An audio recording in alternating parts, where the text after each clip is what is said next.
Okay, so no matter how any of us feel about Nobara, one thing has to be noted. That girl straight up made a nailed it pun because she fights with nails. That's amazing. Best girl status just based off the puns, if I'm honest. But with that said, hello everybody. Welcome back to the channel. Welcome back to what is gonna be our weekly Jujutsu Kaisen discussion video. Today we're gonna be talking all about episode 3, Girl or Steel. But before we get into it, quick reminder if you haven't done so yet, hit that subscribe button and make sure to ring that bell, set notifications to on to let all of AniTube know you're here. And with that said, what do you say we just go ahead and jump right into it? I was surprised with the introduction of Nobara, or Kugisaki Nobara. I'm gonna call her Nobara. I don't know if that's like what we're supposed to call her, or if we're supposed to call her Kugisaki. I'm not sure. I was calling Yuji all last week, and then I was like, oh, it's supposed to be Itadori. Like both are correct. They're both his names, but like the cast seems to call him Itadori, so I was like, oh, okay, so Itadori it is. So until I'm proven otherwise, I'm gonna just call her Nobara until like the characters call her something else, in which case I'll call her that. Or I'll just give her a nickname. I mean, Lord knows we love those around here. That said, Nobara was a surprise. I don't know what I was expecting, but it wasn't quite this. Right away, I got a real rough first impression to Nobara, and that feels like that was the point. She's not quite what you expect her to be. She seems sort of plain Jane. And I feel bad for saying that, but the show itself makes a point to say, like, yeah, she's not as pretty as she seems to think she is, which is, like, harsh. But, I mean, it's the case. Like, the character's designed to be relatively plain. Like, she has this sort of, and forgive me for saying this, Karen haircut. I hate saying that, because she's not a Karen at all. But she has this sort of, like, short haircut, Karen-esque style. Oof, I feel really bad for saying that. And just sort of like a generally plain Jane design, if I'm honest. But that does feel like it's the point, right? Like, she's supposed to look that way because the characters even react to her as being such. Like, she has sort of like the basic plain haircut. She has brown eyes, brown hair. It's sort of basic, and there's nothing wrong with that. She is pretty. I don't know why the characters have to go out of their way to, like, avoid her. And even she's just like, clearly it's because I'm so pretty that it makes them concerned, like, to associate with me. I understand. And I'm like, okay, well, I respect the way you flipped that situation there. But, nah, it's just that she's plain. And I don't think that's a knock only against the series, only because it feels like that's the purpose of her character, is that she's supposed to be sort of plain, but, like, she views herself totally differently. And we even see the way that she views the other characters. Like, we see her see Itadori and Fushiguro as, like, totally just, like, warped versions of them. Like, she calls Itadori a potato, and the type of kid who would eat his boogers in class. And Fushiguro she sees as just, like, a hoity-toity jerk who's, like, kind of up his own ass. And, like, in both cases, it's like, I mean, I kind of agree, but you don't gotta be a jerk about it. You know what I mean? I was like, jeez. She's very, like, abrasive, insanely bratty, super rude, and honestly, kind of didn't make me really want to root for her for most of the episode. But again, that's sort of the point. I feel like she's meant to come off as very abrasive at the beginning in the same way you're supposed to feel as though she's a bit plain at the beginning. Like, her design is very meh, like, even stated by the show to be meh. Her personality is kind of harsh, so, like, when you first meet her, you're like, what is it that I'm supposed to like about you, because I'm not seeing it? And then you actually get to see little pieces of her that show you that she's got a little bit more going on than what meets on the surface. As an example, while I may not be, like, the biggest fan of our girl here, I have to give her credit. Nobara doesn't take no shit from nobody, and she's not about to change for nobody either. No matter how I feel about her aggressive nature towards my boys, plural, I have to at least give her credit when she turns to say, like, well, if I acted any differently, I wouldn't be being true to, like, that. I'm just, like, when you look at it this way, I'm not gonna act any different, and I'm just gonna be true to myself. And I found that, like, to be really, like, cool. Like it totally shifted my view of the character, where she's aware that she is a bit abrasive. She's aware that she's a bit rude. But it's how she is, and she's not about to change for nobody, and I have to respect that. I was genuinely like, all right, I see you, Nobara, I see you. genuinely really appreciated the convictions. The fact that, like, when asked, she doesn't have this profound reason like Itadori for wanting to, like, exercise curses and wanting to keep people safe. She became a member of Jujutsu Tech specifically so that she can go to Tokyo without having to worry about paying for shit. And again, I was like, what? Like, that's her reasoning? That sucks. Like, you shouldn't be here. But then when she hit you with the, like, I'm just me, and I'm gonna keep being me, and if you don't like it, you can shove off, basically. And I was like, you know what? At first, I was against the whole, like, I'm just here because I want to move to Tokyo. But after hearing the way she put it, about how she's just gonna be her, like it or not, and seeing her relationship with her neighbor in the past, Sayori, you kind of get why she's doing what she's doing. And even though it may not be as altruistic as characters like Itadori or maybe Fushiguro, you still get it. You're like, okay, I understand why she wanted to move to Tokyo. Like, the way that people treated Sayori really offended her, because Sayori was initially from Tokyo, so when she moved out to the Boons, they didn't treat her like one of them. Like, they treated her like a city girl and were really dismissive and, like, spray painted her car and did awful shit until she moved, like, away back to Tokyo, which is like, wow, that's really shitty.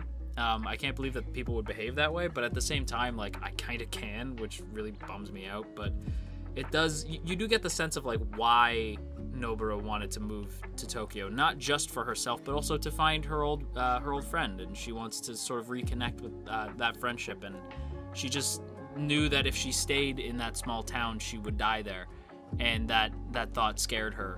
And again, I just really have to give her credit. Like, that was legitimately a cool moment. And honestly, she pretty quickly fits in with the group quite well. Like, I can already sort of see how the trio is going to start to form. The different dynamics between the three. Like, Fushiguro is probably going to be the most distant.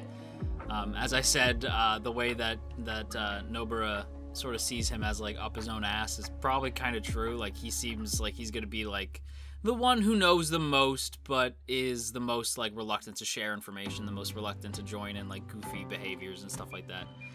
Gojo seems like he's gonna be... people have already started to call that man the Kakashi of the group, and honestly, I can kind of see it. Instead of covering his mouth, he covers his eyes.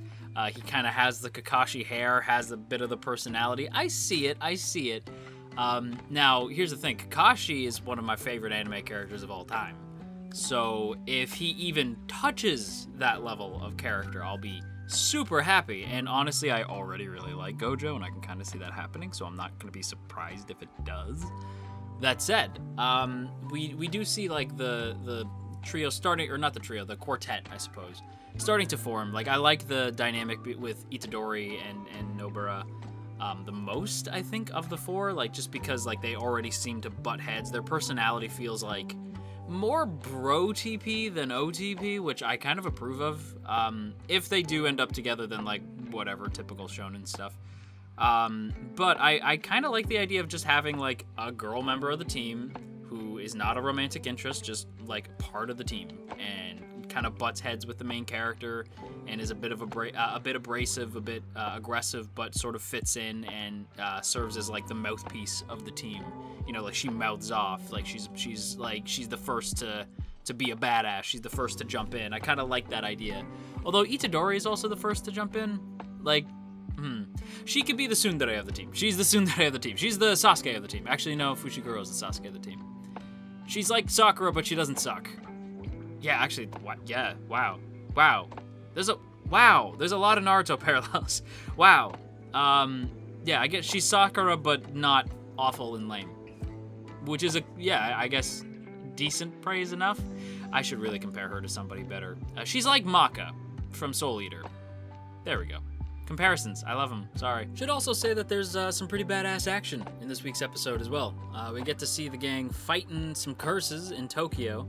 And this whole episode is basically big trip to Tokyo, which should be more fun than it is. The gang spends most of their time in an abandoned warehouse fighting curses. Now, it's cool for us, the audience, but you could tell that, like, Itadori and Nobara definitely just wanted to go shopping, which I don't blame them. If I ever go to Tokyo, you bet your ass I'd rather go shopping than fighting curses in an abandoned building.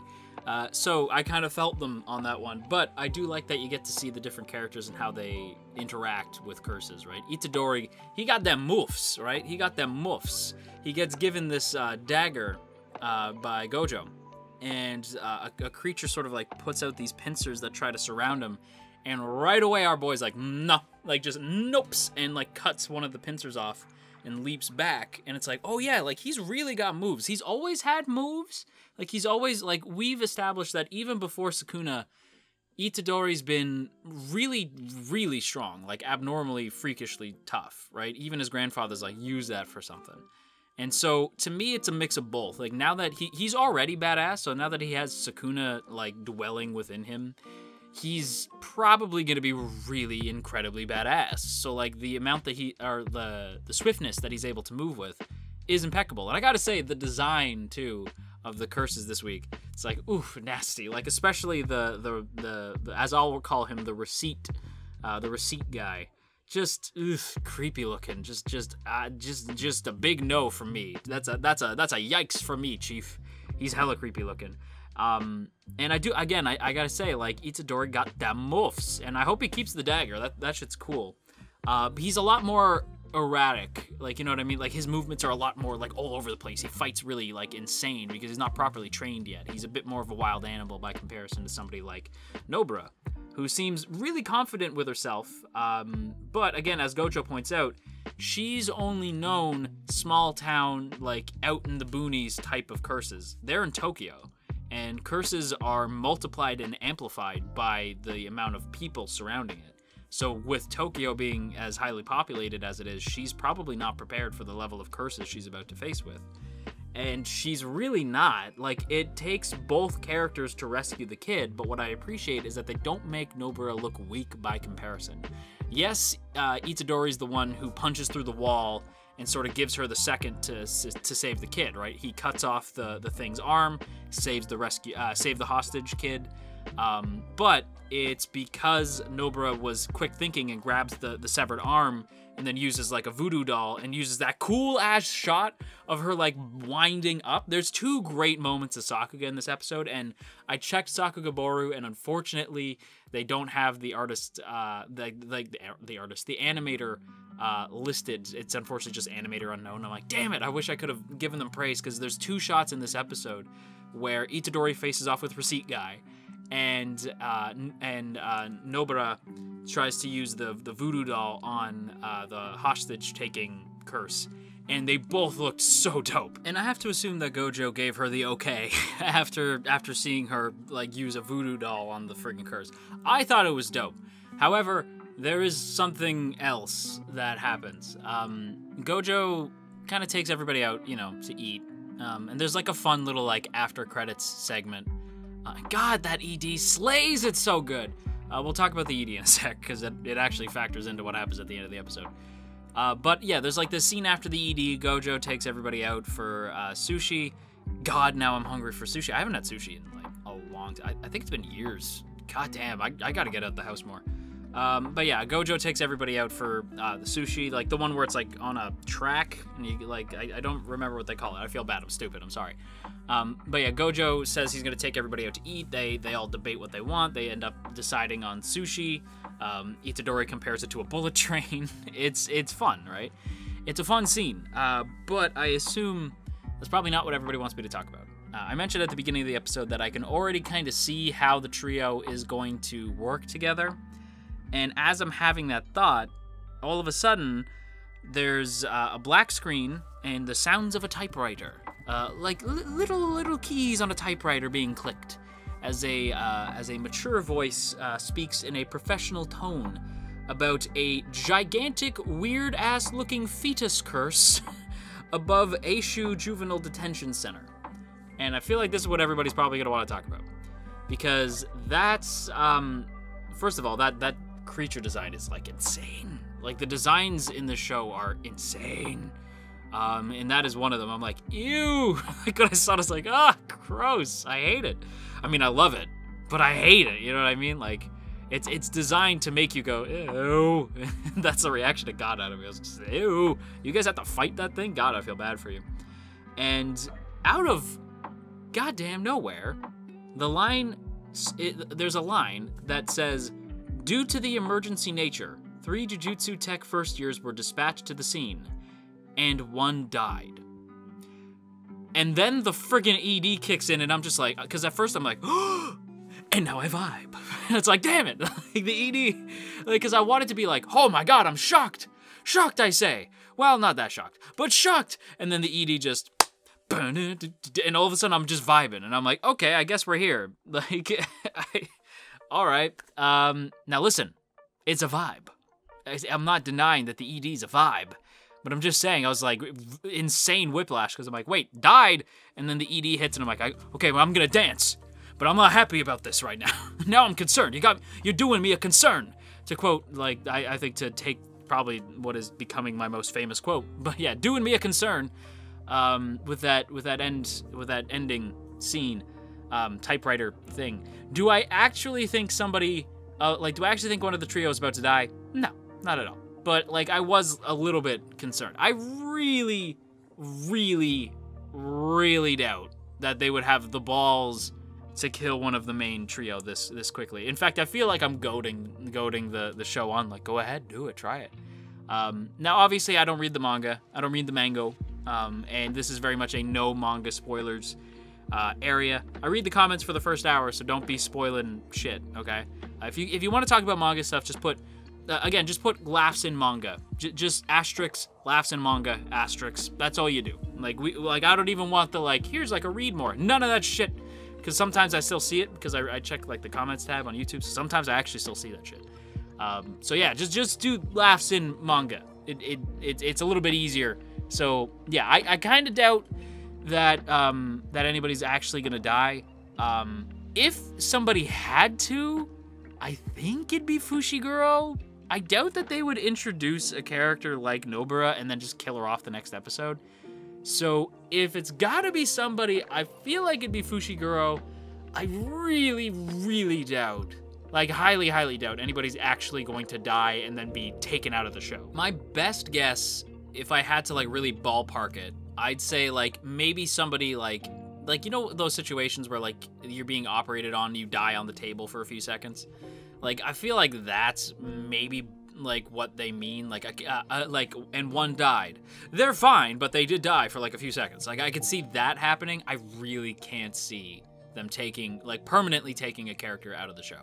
Like, I just don't see it. But with that said, though, everybody, that is going to be today's video on Jujutsu Kaisen. I hope you guys enjoyed. If you did, don't forget to boop that up snoot. Share if you care. Leave a comment down below, and of course hit that sub button and ring that bell to let all of AniTube know you are here. And of course, as always, I have to give a big thank you to the good folks in the T Squadron. Look at these beautiful people. Look at all these beautiful names, and hey, if you would like to join these beautiful people, there are now 2 ways to do so.